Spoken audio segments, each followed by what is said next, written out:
사랑합니다. 사랑합니다. 광고하겠습니다. 첫 번째, 코로나19 확산 방지를 위해 노력합시다. 학원, PC방, 기타 사람들이 많이 있는 곳에는 가급적 출입을 삼가해 주시기 바랍니다. 두 번째, 지나친 걱정이나 부정적인 견해를 삼갑니다. 지금 하고 있는 대로 그대로 계속 하시면 됩니다. 세상 망하지 않습니다. 주님 다시 오실 때까지 여러분의 삶을 계속 유지하시기 바랍니다. 세 번째, 예배를 꼭 드리시기 바랍니다. 주일 오전 예배 그리고 중고등부 예배는 영상으로 계속 올려드리고 있습니다. 수요일 금요일 예배도 영상으로 올려드립니다. 매일 새벽기도 위해서 가정 예배지를 홈페이지에 올려드리고 있습니다. 신앙생활 잘 하시기를 바랍니다. 마지막 인사말입니다. 보이지 못하는 상황 가운데서도 예배를 통해 한 분 하나님만 높이며 삶의 예배를 통해서 하나님을 기쁘시게 하는 중등부, 고등부 여러분 되시기를 주님의 이름으로 축복합니다. 네, 이상 광고 끝. 사랑합니다. 보고 싶다. 나도 진짜로 보고 고등부 싶다. 화이팅. 안녕. 바이바이. 사도신경으로 우리의 신앙을 하나님께 고백하겠습니다. 나는 전능하신 아버지 하나님 천지의 창조주를 믿습니다. 나는 그의 유일하신 아들 우리 주 예수 그리스도를 믿습니다. 그는 성령으로 잉태되어 동정녀 마리아에게서 나시고 본디오 빌라도에게 고난을 받아 십자가에 못 박혀 죽으시고 장사된 지 사흘 만에 죽은 자 가운데서 다시 살아나셨으며 하늘에 오르시어 전능하신 아버지 하나님 우편에 앉아 계시다가 거기로부터 살아있는 자와 죽은 자를 심판하러 오십니다. 나는 성령을 믿으며 거룩한 공교회와 성도의 교제와 죄를 용서받는 것과 몸의 부활과 영생을 믿습니다. 아멘. 오늘 이곳에 계신 성령님 함께 찬양하겠습니다. 함께 고백하겠습니다. 오늘 이곳에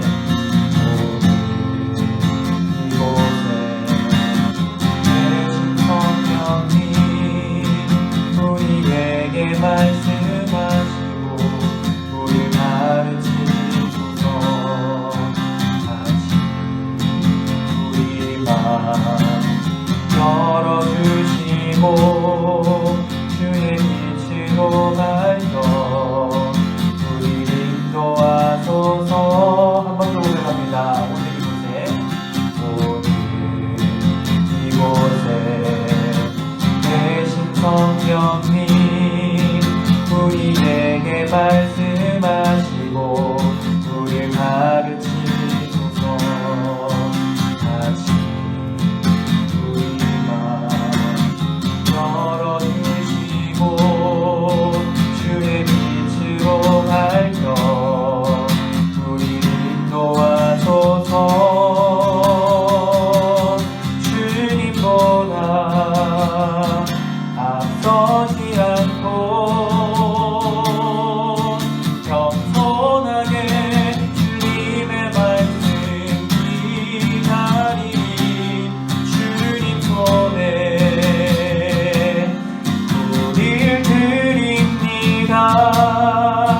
사랑으로 인도하소서.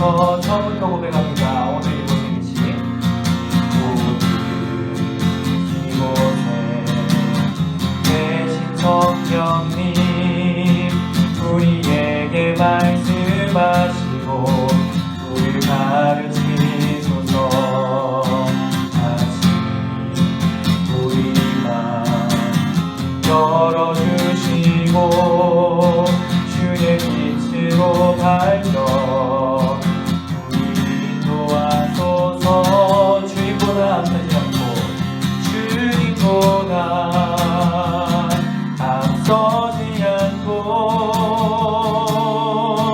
겸손하게 주님의 말씀 기다리니 주님 손에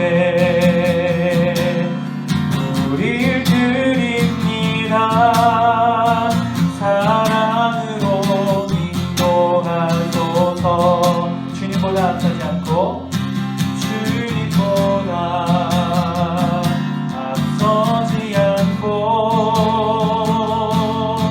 겸손하게 주님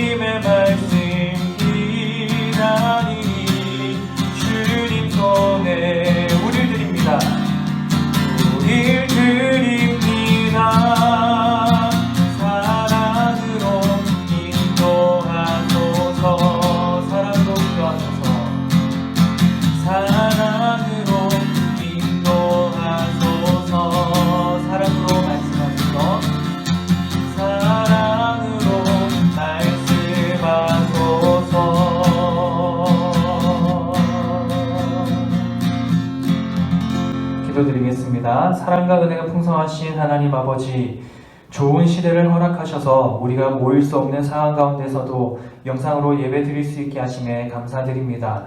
비록 모이지는 못하지만 예수 그리스도의 한 몸으로 부르심을 받은 우리 모두가 한 분 하나님을 한 마음으로 경배할 때 우리에게 풍성한 은혜를 주옵소서.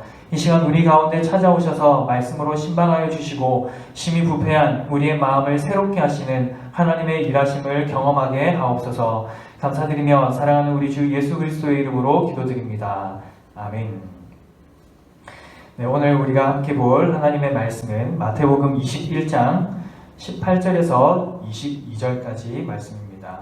마태복음 21장 18절에서 22절까지 말씀입니다. 제가 가지고 있는 성경 신약성경 35쪽입니다. 마태복음 21장 18절에서 22절까지 말씀 제가 봉독해 드리겠습니다. 하나님의 말씀입니다.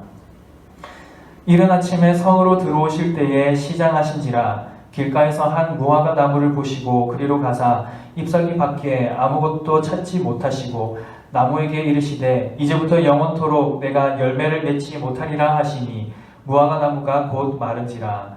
제자들이 보고 이상히 여겨 이르되 무화과 나무가 어찌하여 곧 말랐나이까. 예수께서 대답하여 이르시되 내가 진실로 너희에게 이르노니 만일 너희가 믿음이 있고 의심하지 아니하면 이 무화과 나무에게 된 이런 일만 할 뿐 아니라 이 산더러 들려 바다에 던지라 하여도 될 것이요 너희가 기도할 때에 무엇이든지 믿고 구하는 것은 다 받으리라 하시니라. 아멘. 여러분 학교와 학원을 오가며 전쟁 같은 하루하루를 보내야 되는 시기인데 어느덧 그런 일상들을 다 잊어버리고 있지는 않은지 모르겠습니다. 매일매일 갇힌 공간에서 따분한 시간을 보내고 있는 친구들도 많이 있을 것 같습니다. 혹 여러분들 가운데 지금 이런 상황 속에서 불안과 공포를 느끼고 있는 분들이 계시는지도 모르겠습니다. 공포와 불안과 같은 심리도 전염이 된다고 합니다. 이럴 때일수록 우리의 마음을 지키려고 노력해야 되겠죠. 이상한 나라의 앨리스라는 책을 잘 아실 겁니다. 거기 보면 내 기분은 내가 정해. 오늘 나는 행복으로 할래. 나는 오늘 행복으로 하겠다라고 이렇게 하는 대사가 나와요. 비록 우리의 몸이 자유롭지 못한 상황이지만 상황이 우리의 마음과 존재와 삶을 지배하지 못하도록 매일매일 주님 안에서 행복하시기를 바랍니다. 오늘은 마른 무화과 나무라는 제목으로 하나님의 말씀을 전하려고 합니다. 삼위 하나님께서 말씀을 통해 여러분들을 만나주시는 은혜가 있기를 간절히 소망합니다. 마태복음 21장 17절을 보면 예수님께서 성 밖에 있는 베단이라는 지역으로 가셨다고 기록합니다. 베단이의 뜻은 슬픔의 집입니다. 이 지역은 사회에서 격리 대상자로 취급받던 사람들이 많이 모여서 살던 곳입니다. 예수님은 특별히 베다니 지역을 자주 오가셨습니다. 왜냐하면 예수님께서 특별히 아끼고 가까이 하셨던 나사로와 마르다와 마리아가 그곳에 살고 있었기 때문입니다. 이 3남매는 사실 정말 딱한 처지에 있었던 사람들입니다. 나사로는 나병 환자였었고요. 그리고 마리아는 몸을 파는 여인이었습니다. 이스라엘 사람들은 저주받은 사람들이라고 하면서 상종하지 않고 대화도 하지 않았던 그런 사람들. 그러나 우리 주님은 그 사람들을 가까이 하고 그리고 아주 친밀하게 관계를 유지하고 계셨던 것을 성경을 통해 확인할 수 있습니다. 아마도 그들의 집에 머무시다가 이른 아침에 성에서 나오신 것 같습니다. 없는 살림에 예수님과 또 12 제자들의 아침 식사까지 부담을 주지 않으려는 주님의 배려가 아닐까 짐작해 봅니다. 이른 아침에 예수님과 제자들이 배가 고팠죠. 마침 길가에서 무화과 나무 하나를 발견합니다. 무화과는 이스라엘에서 허기를 때울 수 있는 인기 있는 열매입니다. 3월에는 탁쉬라고 부르는 먹을 수 있는 작은 싹이 돋아나고요. 그리고 4월에는 크고 푸른 잎사귀가 생겨나고요. 그리고 5월달이 되면 먹을 수 있는 무화과가 열립니다. 본문이 기록되어 있는 시기는 한 4월 즈음인 것 같습니다. 예수님은 아마 먹을 수 있는 작은 씨앗, 아주 쓴맛이 나는 건데요. 이 탁쉬라는 이 싹을 원하셨던 것 같습니다. 그런데 그 나무가 잎은 굉장히 무성하였지만 먹을 만한 것이 없었죠. 외관상 굉장히 무성했지만 실속은 하나도 없었던 겁니다. 예수님은 그 무화과 나무를 향해서 영원토록 열매를 맺지 못하리라 라고 저주하셨습니다. 마가복음은 예수님께서 저주하시고 그 다음날 아침에 뿌리채 다 말라 있었다라고 기록합니다. 예수님께서 홧김에 하신 저주는 아니고요. 주님은 이 나무를 통해서 제자들을 교훈해주고 싶었습니다. 실물 비유라고 표현하죠. 무화과 나무를 향한 예수님의 가혹한 저주는 사실 이스라엘 성전과 그리고 외식하는 종교인들을 겨냥하고 있습니다. 이때 당시에 이스라엘 성전은 외관상 굉장히 아름다웠습니다. 그러나 그곳에서 참된 예배는 없었습니다. 그곳에서 드리는 희생 제사와 다른 모든 종교 행위는 모두 공허한 것들 뿐이었습니다. 아무 의미 없는 예배가 드려지고 있었던 거죠. 이스라엘의 종교인들은 누가 봐도 경건했습니다. 하나님과 가장 친근한 사람들, 하나님과 가장 가까운 사람들이라고 믿어 의심치 않았던 그런 바리새인들, 서기관들, 대제사장들. 그러나 그들의 모습은 허상에 불과했습니다. 겉으로는 거룩해 보이고 참 신앙과 믿음이 있는 것 같았지만 그들의 신앙은 거짓된 것이었고 그들의 믿음은 죽은 것이었습니다. 마치 잎은 무성하나 열매가 없는 저주받은 무화과 나무와 같았습니다. 사랑하는 우리 중등부 그리고 고등부 친구 여러분, 우리의 믿음을 잘 돌아봐야 합니다. 여러분들은 참 신앙을 가지고 있습니까? 아니면 아주 미지근한 그런 신앙을 가지고 있습니까? 교회에 눈도장만 찍고 돌아가는 믿음, 또는 주일에 예배에 한 개에 참석한 것으로 주일 성수했다라고 만족하는 믿음, 아니면 게임이나 각종 영상물이나 기타 경건하지 못한 취미생활을 탐닉하면서도 예배 한 번 또는 회개기도 한 번에 모든 실수와 모든 잘못을 해결받으려는 그런 마음, 아니면 이익을 위해서 하나님의 법은 물론이거니와 세상의 법도 어기는 양심 없는 사람들의 모습, 그런 모습들이 우리에게 있지 않은지 돌아봐야 하는 것이죠. 또는 말씀 읽기와 기도하기, 선행과 같은 경건의 훈련을 게을리하면서도 단지 크고 규모 있고 성실하게 예배드리는 교회에 출석하는 것만으로 자기 믿음을 확신하고 있는 사람들은 없는지 모르겠습니다. 어설프게 대충 할 거 다 하면서 미지근하게 믿는다면 그 사람에게는 주님께서 기대하시는 열매를 찾을 수 없습니다. 열매가 없는 믿음은 참 믿음이 아니지요. 구원은 오직 믿음으로 얻습니다만, 얻습니다만 구원 얻는 믿음은 반드시 삶의 열매가 맺히게 마련입니다. 그러므로 여러분들의 삶을 잘 돌아보시고 열매가 있다면 그 믿음은 참 믿음이겠지만 열매가 없다면 정말 냉철하게 우리 자신의 믿음을 되돌아보아야 합니다.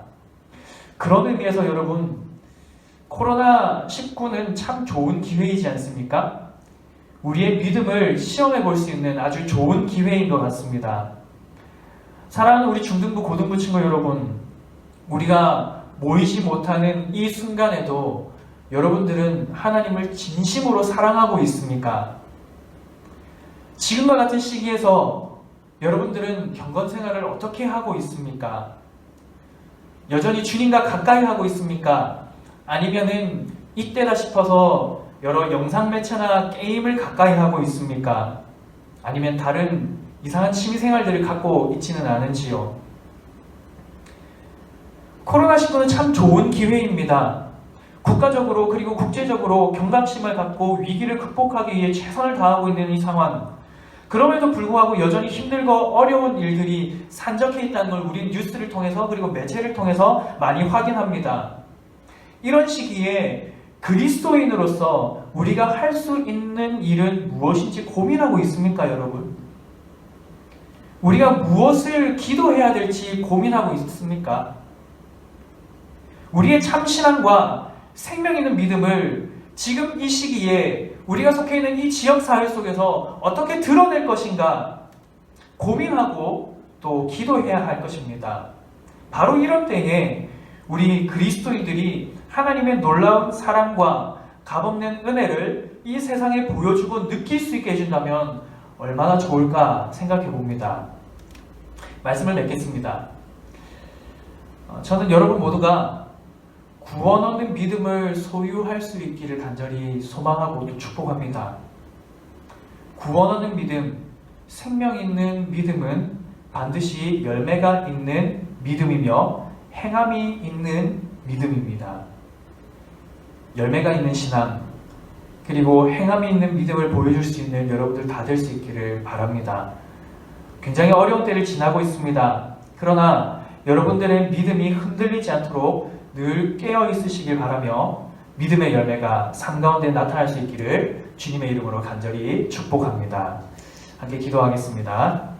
사랑과 은혜가 풍성하신 하나님 아버지, 우리를 사랑하사 예수 그리스도 안에 있는 생명과 하늘의 은혜를 베푸시는 주님을 찬양합니다.